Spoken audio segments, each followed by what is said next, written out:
ایک ایرانی جوان تھا، نام اس کا تھا رضا،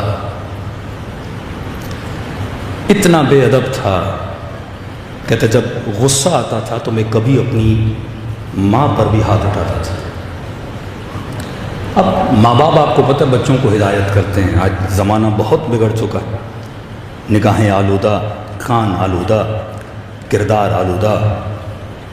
ماں باپ سمجھاتے تھے، لیکن کہتا میں تنگ آ گیا ڈیلی ماں باپ کی ہدایت سے، میں نے گھر چھوڑا، تہران میں ایک فلیٹ لیا، اس فلیٹ میں جا کے میں بس گیا۔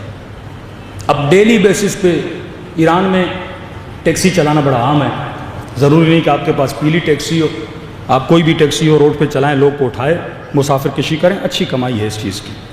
کہتا میں صبح سے شام تک ٹیکسی چلاتا تھا، جو پیسے بچتے تھے اس کو عیاشی پہ خرچ کر دیتا تھا۔ دوست آتے تھے، کبھی جوا کھیلتے، کبھی کون سا گناہ، کبھی کوئی گناہ، کوئی میری زندگی میں سرحد نہیں تھی، حد نہیں تھی۔ کہتے محرم کا مہینہ شروع ہوا ہے، اب بندہ کتنا بھی برا ہو نا، کم از کم 10 دن محرم میں اچھا بن جاتا ہے، مطلب تھوڑا سا اس میں ادب بھی ہو نا، تو ان 10 دنوں میں امام حسین کا ادب ضرور کر دیتا ہے۔ کہتا میں نے دوستوں کو فون کیا، پہلی محرم، دوسری محرم، کوئی دوست میرے پاس نہیں آئے۔ رات کو ہماری محفل لگتی تھی، گناہ کی محفل، دوستوں کو فون کیا، بھائی کیوں نہیں آ رہے؟ 2 دن گزر گئے، 3 دن گزر گئے۔ انہوں نے کہا کہ رضا ہم نہیں آ سکتے کیونکہ محرم کا چاند نظر آ چکا ہے، ہم بڑے گنہگار ہیں لیکن محرم میں ہمیں شرم آتی ہے، ہم گناہ کیسے کریں؟ پھر اس نے فون کیا، کسی دوست نے نہیں سنا، کہتے یہاں تک کہ 6 محرم گزر گئی، تنگ آ گیا، گناہ کا عادی تھا۔ کہتے میں نے رات کے 1-2 بجے تہران میں ٹیکسی نکالی، ایک روڈ سے جا رہا تھا، ایک نوجوان لڑکی روڈ پہ کھڑی تھی، اس نے اشارہ دیا مجھے آگے تک چھوڑ دو، میں نے اسے ٹیکسی میں بٹھایا۔ گناہ کا عادی تھا، نگاہیں آلودہ تھی، نیتیں کثیف اور نجس تھی۔ کہتا میں نے اپنی گاڑی کے آئینے سے اس لڑکی کو دیکھا، چادر پہنی ہوئی محجبہ لڑکی تھی، تو میں نے اسے گندا اشارہ کیا، گندی باتیں کرنا شروع کر دی۔ اس نے کہا خوف خدا کرو، محرم کا مہینہ ہے، حسین سے شرم کرو۔ اس نے کہا کون حسین، کون سا محرم، بے دین بن چکا تھا۔ کہتا اس نے اپنی گاڑی کو موڑا اور کہتا میں اپنی فلیٹ کی طرف جا رہا تھا اسپیڈ کے ساتھ، اب دیکھا کہ وہ خاتون لرزنے لگی اور کانپنے لگی، کبھی مجھے مولا حسین کا واسطہ دیتی ہے، کبھی مجھے عباس کا واسطہ دیتی ہے، کربلا کے شہداء کا واسطہ دیتی ہے۔ کہتا میرے اوپر ذرہ برابر بھی اثر نہیں ہوا۔ آخر میں اس نے کہا کہ اے بدبخت شرم کرو، میں سید زادی ہوں۔ کہتا میں نے اس کا بھی لحاظ نہیں کیا کہ یہ سید زادی ہے۔ کہتا جب میں نے لحاظ نہیں کیا، اسی اسپیڈ سے گاڑی کو لیتا وہ آگے بڑھ رہا تھا، تو اس نے کہا کسی کا بھی شرم نہیں کرتا، میری دادی زہرا کا شرم کر لے۔ کہتا ہے جیسے سیدہ زہرا کا نام آیا، کہتا ہے مجھے نہیں پتا مجھے کیا ہوا، بدن پہ لرزہ طاری ہوا، پیدائش شیعہ تو تھا نا۔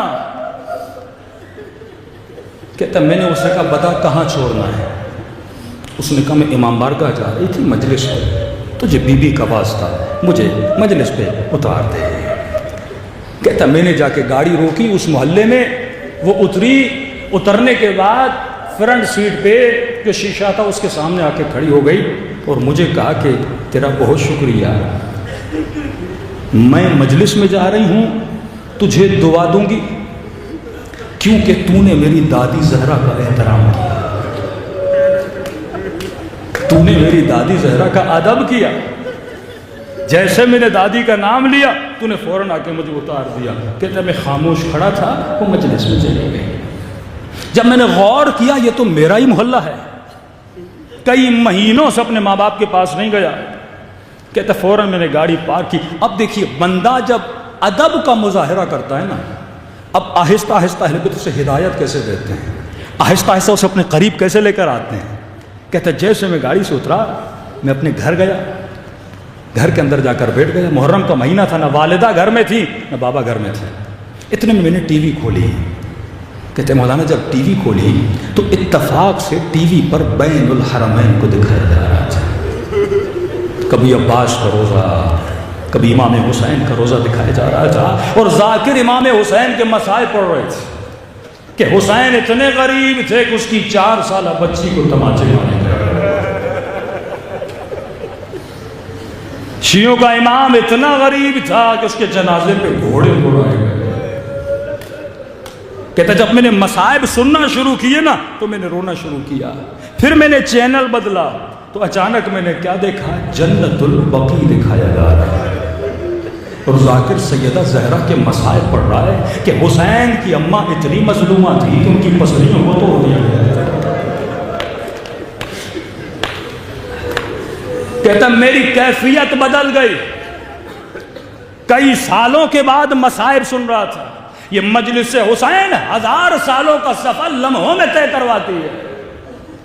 کہتا اتنے میں گھر کا دروازہ کھلا، میں نے کیا دیکھا، میری بوڑھی ماں جس کی بے احترامی کرتا تھا، جس کی بے ادبی کرتا تھا، وہ گھر میں داخل ہوئی، اور اتنے مہینوں کے بعد جب مجھے دیکھا ماں خوش ہو گئی۔ کہتا میں دوڑا دوڑا گیا اور ماں کے قدموں پہ گر گیا۔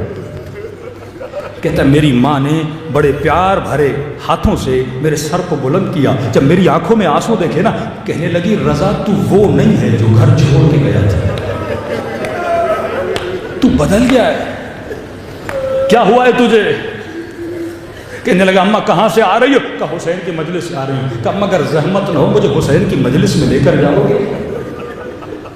اس کے محلے والے کہتے ہیں جب اس نے مجلس میں آنا شروع کیا، اس سے بڑا نمازی، اس سے بڑا متقی، اس سے بڑا پرہیزگار اس دن کے بعد کسی نے نہیں دیکھا۔ کبھی عزاداروں کی برتنوں کو دھوتا، کبھی جوتیاں بناتا، کبھی مسائل پہ اتنا روتا، کسی نے ایسا روتا ہوا کسی کو نہیں دیکھا۔ کہا 40 کے دن آئے، قافلہ بنا، مسجد کے قافلے سالار نے کہا ہمیں قافلے پہ جانا ہے، جس لڑکے کو لے کر جانا تھا وہ بیمار ہو گیا۔ کہا کس کو لے کر جائیں؟ سب نے کہا رضا بڑا اچھا لڑکا ہے، اسے لے کر چلتے ہیں۔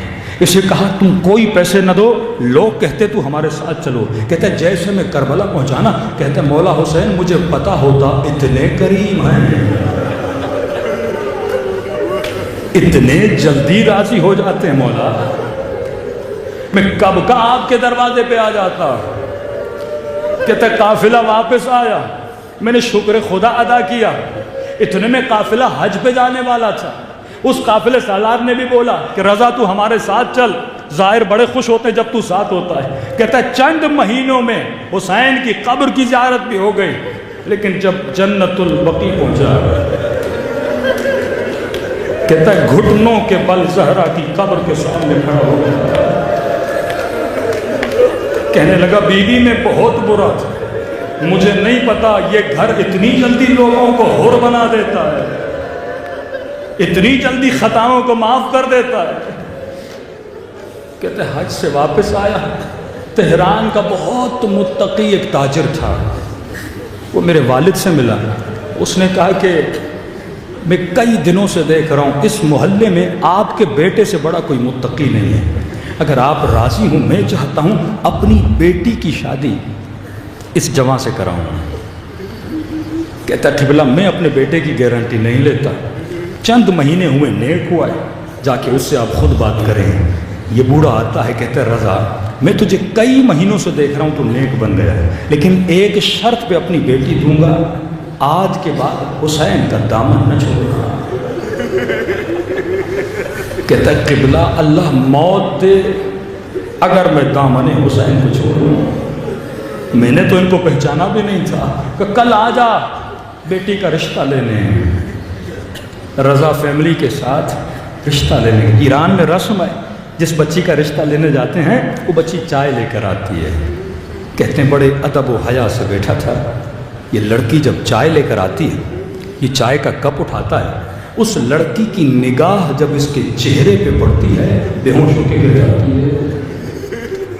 والدین اٹھا کے کمرے میں لے جاتے ہیں، ہوش میں آتی ہے تو زباں پہ ایک ہی جملہ ہوتا ہے یا زہرا، پھر بے ہوش ہو جاتی ہے، پھر ہوش میں آتی ہے ایک جملہ بولتی یا زہرا، پھر بے ہوش ہو جاتی ہے۔ جب صحیح سے ہوش میں آئی، ماں نے کہا بیٹی مسئلہ کیا ہے؟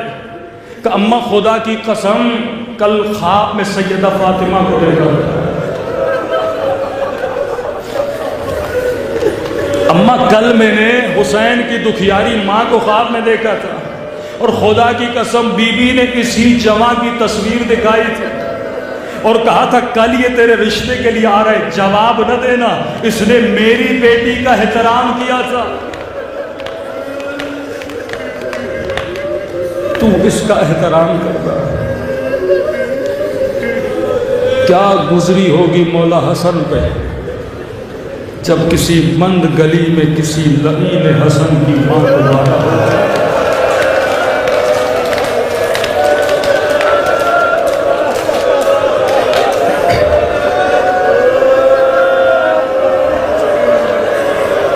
مصائب کو جب تک محسوس نہیں کرو گے نا, دل سے رو نہیں پاؤ گے.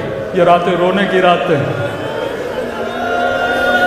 میں نے ایک جواں سے ایک سوال کیا تھا, میں نے کہا جواں مجھے یہ بتا, اگر کسی بند گلی میں تیری نظروں کے سامنے تیری ماں کو کوئی تماشا